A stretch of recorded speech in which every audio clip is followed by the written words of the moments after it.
আমি খালি হাতজোড় করে জানতে চাই যে কোন ভদ্রলোকের মাথা থেকে এটা এসছে যে পর্তুগাল ম্যাচের আগে একটা করে আর্জেন্টিনা, নরওয়ে আর ফ্রান্সের ম্যাচ রাখতে হবে। মানে প্রথম কথা, ছোড়দা তো ভুলে গিয়েছে যে 39 বছর বয়স হয়ে গিয়েছে, এখন মেন ম্যান না হলেও চলে। সেটা কিন্তু বর্দা মনে রেখেছে, তাহলে দুঃখটা ওই জায়গায় 1 নম্বর।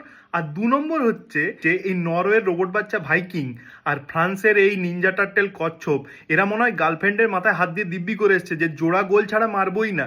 আজকেও দুটো জোড়া গোল। মানে এমবাপে তো বক্সের বাইরে থেকে বাঁ পা দিয়ে ব্যাঙ্গার মারছে, ওটা ওর মেন ফুটও নয়। মানে এই জায়গায় চলে গেছে এখন ব্যাপারটা, ঠিক আছে। আর অন্যদিকে হালান্ডকে নিয়ে বলার মতো কিছুই নেই। টাচ যতগুলোই নিক, বল যেখানে পাচ্ছে খালি এই ভয় গোল করে দেয় এবং গোল করেও দিচ্ছে, ঠিক আছে।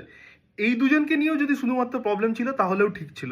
একদিকে যখন আজকে প্রথম ম্যাচে পর্তুগালের মিডফিল্ডকে দেখে মনে হয়েছে যে প্রথমবার ফুটবল খেলতে নেমেছে, অথচ এই 2-3 দিন আগেই প্রিমিয়ার লিগে অ্যাসিস্টের রেকর্ডটা ভেঙে এসছে ব্রুনো ফার্নান্ডেজ, ইউসিএল জিতেছে জোয়াও নেভেস আর ভিটিনিয়া। আর এদিকে ফ্রান্সে আজকে হঠাৎ করে মাইকেল ওলিসেকে দেখে আমার মনে হচ্ছে জিদান। আজকে আমার মনে হচ্ছে যে ভিয়েরা ভুল কিছু বলেনি, সত্যিই জিদানের মতো খেলছে ভাই।